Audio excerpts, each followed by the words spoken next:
lagi dengan saya Renia di program persembahan untuk Bunda bersama tim Mata Indonesia TV. Bunda cerdas, keluarga bahagia. Bunda, hari ini aku udah kedatangan tamu, dokter gigi kita yang dulu sempat loh aku undang, udah pernah aku undang. Kalau Bunda nonton nih tayangan persembahan untuk Bunda yang awal-awal, nah Dokter Gigi Nova. Halo, ketemu lagi ya kita ya. Iya, selamat datang ya dok. Iya. Thank you loh, nggak Apa bosan kabar? aku undang ke sini. Kagak Alhamdulillah lah. baik dok. Dokter gimana, sehat? Buat Rena sih nggak ada. Sehat, alhamdulillah. Buat Mata TV. Mata Indonesia TV. Thank you Oke. dok. Nah dokter hari ini Yes. tim Mata Indonesia TV persembahan untuk Bunda punya tema ngebahas tentang sakit gigi nih dok. Sakit gigi, oke. Apa sih dok sakit gigi itu? Sakit gigi itu adalah jadi biasanya perasaan yang tidak biasa yang dirasakan oleh si pasien, entah itu bisa berupa sensitif atau rasa sakit yang menusuk. Oke, Nah, baik, saraf rasa gigi. sakit yang menusuk biasanya banyak banget faktornya. Karena mungkin gigi berlubang, kemudian karena mungkin bisa juga karena penurunan dari level gusinya, atau mungkin banyak karang gigi dan sebagainya. Kalau kalau sakit gigi yang berupa sensitif itu banyak juga penyebabnya. Bisa juga karena gusi yang radang, entah mungkin nggak bersihin karang dalam jangka waktu yang cukup lama. Kemudian karena faktor penurunan dari level tulangnya, jadi karena tulangnya turun, karena nggak pernah dirawat, jadi gusinya juga ikut turun. Kalau gusinya ikut turun, jadi berasa lebih sensitif. Atau pemakaian penggunaan bahan-bahan yang menyebabkan sensitif, misalnya pasta gigi yang nggak cocok, ataupun misalnya pakai giginya pakai sesuatu yang misalnya veneer ataupun bahan whitening, itu bisa juga menyebabkan yang namanya sensitif atau bisa dikategorikan sebagai sakit gigi juga. Oh gitu. Penyakit gigi apa aja sih dok yang akan mampir ke kita nih kalau kita nggak rajin gitu ngerawat gigi? Penyakit gigi banyak sih sebenarnya. Kalau penyakit gigi itu banyak, misalnya dari satu nih, karena proses dari giginya sendiri atau dari gusinya. Kita harus perhatiin itu. Kalau dari giginya, ya memang kita harus tahu apakah giginya tadi yang saya bilang lubang atau enggak. Lubang atau enggak. Terus kemudian lubangnya karena apa? Karena makanan atau memang karena keropos giginya gitu. Oke. Atau karena makanan yang ya tadi yang lengket-lengket dan sebagainya. Nah, kalau sakit gigi itu banyak banget tuh. Misalnya yang dari gigi nih ya. Misalnya tiba-tiba ada yang namanya pulpitis. Pulpitis apa? Jadi lubang gigi tapi udah kena daerah syaraf gigi. Jadi itu Lubang biasanya gigi, sakitnya oke. sampai kepala banget.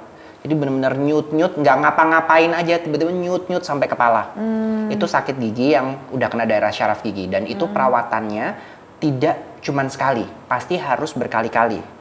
Artinya kurang lebih 3 kali kunjungan, 3-4 kali kunjungan, dan itu biasanya dilakukan dengan spesialis konservasi gigi atau spesialis perawatan syaraf gigi. Karena memang dalam bidang dokter gigi itu bukan cuman dokter gigi tapi ngerjain semua, enggak. Tapi kita dibagi per spesialis. Oh gitu. Per spesialis. Nah, kalau gigi udah kena daerah syaraf gigi dan sebagainya, itu bisa dilakukan dengan perawatan syaraf gigi atau perawatan saluran akar dengan si dokter spesialis untuk konservasi gigi.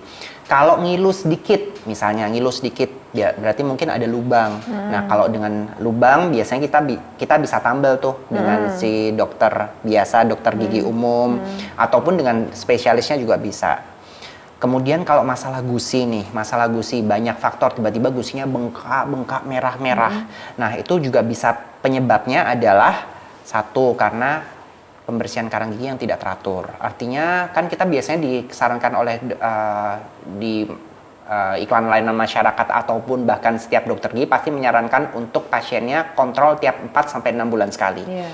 Biasanya tuh lost, tiba-tiba 2 tahun, 3 tahun baru datang. Nah, itu akhirnya bikin gusinya radang, gusinya gampang berdarah. Tiba-tiba pas sikat gigi kok tiba-tiba keluar darah ya. Jangan panik. Datang ke dokter gigi dicek apakah benar karena gusinya atau karena hal-hal yang sistemik dari dalam. Nah, kalau ternyata dari gusi, kebanyakan sih dari gusi. Dari gusi ya memang harus dibersihkan karang giginya. Jadi banyak banget sih sebenarnya. Terus tiba-tiba ada yang penyakit gigi misalnya ada lagi yang kayak cancer dan sebagainya di dalam mulut. Nah itu akan lebih bahas dalam lagi tuh. Jadi memang karena apa? Sebenarnya hal yang paling banyak penyakit itu sebenarnya ya memang dari mulut. Jadi memang gigi itu mesti dirawat karena makanan kan pasti masuk dari mulut semua kan. Jadi memang pertahanan pertama dengan gigi yang bersih, gigi yang bagus, kemudian gusi yang sehat, insya Allah makanan yang masuk juga akan sehat dan dapat dicerna dengan baik gitu. Nggak akan menimbulkan penyakit-penyakit lain di dalam badan kita ya. Justru sebenarnya dari mulut ini. Dari mulut. Kadang-kadang ada tuh dari mulut, misalnya lubang, tiba-tiba kok gatal-gatal ya tangan gue. Gitu. Iya itu ada tuh. Itu jadi ternyata setelah dicek, ternyata benar bahwa memang ada lubang yang kena daerah syaraf gigi. Dan itu memang harus dilakukan perawatan syaraf karena kan memang penghubung dari gigi itu kan alirannya ke semua tubuh kita. Terus tiba-tiba ada yang lubang keropos semua, tiba-tiba serangan jantung. Oh gitu. Contohnya nyatanya aja almarhum Papa sih sebenarnya. Almarhum Papa itu benar-benar pada saat setelah jalan pagi, karena Papa itu nggak rajin ngerawat gigi. Tiba-tiba aja setelah jalan pagi dia pingsan aja gitu di depan rumah dan udah akhirnya perawatan 5 hari akhirnya udah nggak tertolong memang karena memang ya penyebabnya memang causanya dari si dental gitu. Bahkan ada kerabat saya juga stroke, causanya juga dental. Jadi memang dari gigi dental jadi itu. Hati-hati banget ya. Jadi memang harus benar-benar dirawat sih gigi itu. Jadi memang jangan asal-asal gigi kalau datang aku kalau cuma sakit aja, jangan seperti itu karena memang pertahanan pertama itu dari si gigi. Gitu. Ya, saya termasuk yang kalau sakit baru jangan berangkat. Tapi untung giginya bagus ya. Insya Allah. Ngomongin gitu insya Allah. Bisa aja nih dokter kapan nih. Nah terus kalau tadi dokter kan mention tentang pulpitis. Pulpitis. Saya ngerti tuh kalau pulpitis. Nah sekarang kalau gingivitis ini apa nih dok? Gingivitis. Gingivitis.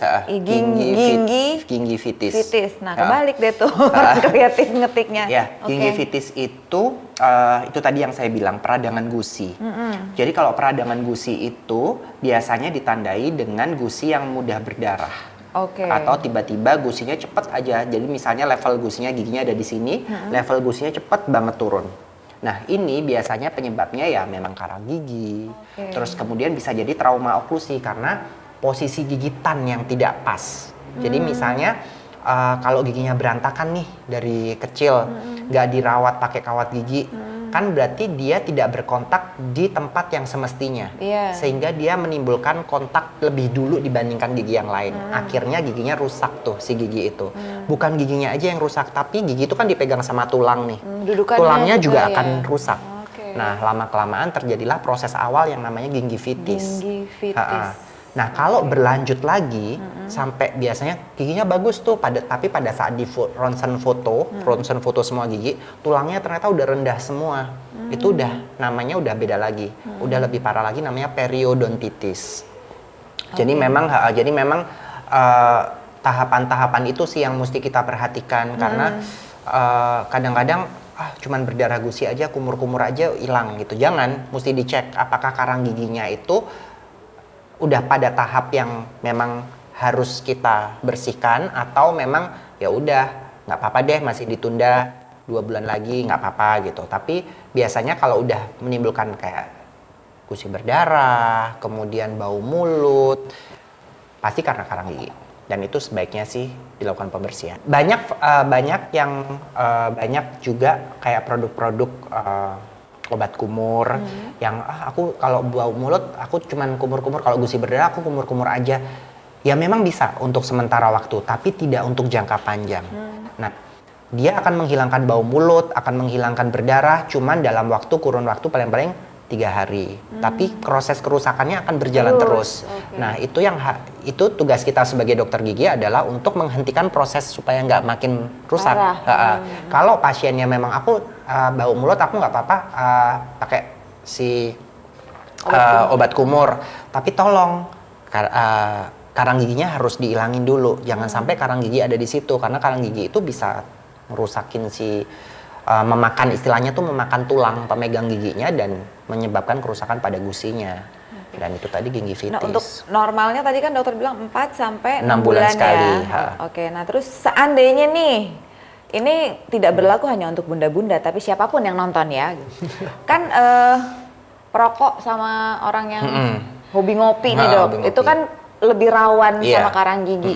Dokter saranin sama 4 sampai 6 bulan juga atau lebih pendek? Biasanya sih saya sih kalau untuk perokok dan untuk usia-usia yang biasanya 50 tahun ke atas, saya saraninnya nggak 4 sampai 6 bulan sekali, tapi 3 sampai 4 bulan sekali. 3 sampai 4 bulan 3 sekali. 4 bulan sekali. Tujuannya adalah untuk satu, membersihkan stin-stin atau coklat-coklat yang habis rokok dan minum kopi itu, sehingga tidak memudahkan untuk si plak atau makanan yang lengket-lengket itu nempel ke giginya, gitu. Nah, kalau untuk usia-usia yang dewasa, yang lebih, maksudnya yang usia-usia yang memang rentan, yang udah usia 50 tahun ke atas, kenapa sih saya saranin 3 sampai 4 bulan sekali? Sebenarnya adalah untuk menghindari terjadinya penurunan tulang yang berlebihan. Karena apa? Karena biasanya dengan berjalannya waktu, proses pengunyahan terus berjalan, kan nggak mungkin gigi itu semakin tua akan semakin kuat, pasti akan tulangnya pasti akan turun, pengeroposan dan sebagainya. Nah, itu kita jaga supaya nanti, oh ini nih udah ada mulai yang keropos nih, nanti kita harus segera tambal gitu. Jadi makanya sebaiknya pada usia-usia yang lebih tua, 50 tahun ke atas, segera periksakan giginya 3 sampai 4 bulan sekali deh. Paling lama 4 bulan sekali. Karena untuk ya menghindari kerusakan yang lebih parah. Karena supaya kan terdeteksi juga ya kalau ada apa. Karena sebenarnya faktor sistemik juga berpengaruh. Faktor sistemik itu misalnya dia punya penyakit gula, diabetes mellitus. Itu menyebabkan penurunan tulangnya jadi lebih cepat banget. Oh gitu dong. Cepat banget. Jadi makanya ada pengaruhnya. Jadi penyakit diabetes mellitus atau penyakit gula, penyakit hipertensi itu pengaruh. Jadi hipertensi itu menyebabkan gusinya gampang merah, gampang berdarah.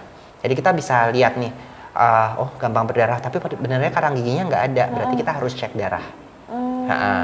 Tiba-tiba giginya goyang-goyang semuanya, hampir semuanya. Kita harus curiga nih. Ini benar karena karang gigi. Ketika kita lihat, oh ini nggak ada nih, coba cek darah deh, gulanya berapa, dicek ternyata benar gulanya tinggi banget gitu. Oh jadi memang dari gigi pun kita bisa mendeteksi, kira-kira ada penyakit lain apa di dalam badan kita. Oh gitu. Kadang-kadang juga yang lebih parahnya adalah misalnya ada jendolan nih di bawah lidah atau apa, itu kan mengindikasikan sebenarnya memang benar penyakit dari gigi dan mulut ataukah penyakit dari dalam. Itu juga bisa kita lihat. Jadi biasanya ambil dulu cairannya, kemudian kita periksakan ke lab, bener nggak nih penyakit dari rongga mulut ataukah memang dari dalam. Dari dalam. Dokter Afan, luar biasa. Ini baru segmen 1 ya, ngobrolnya panjangnya banget-banget. Terus saya deg-degan banget dapat infonya yang wow.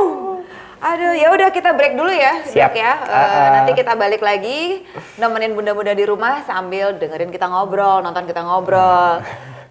Tunggu kita berdua balik lagi di sini ya bunda-bunda. Jangan kemana-mana.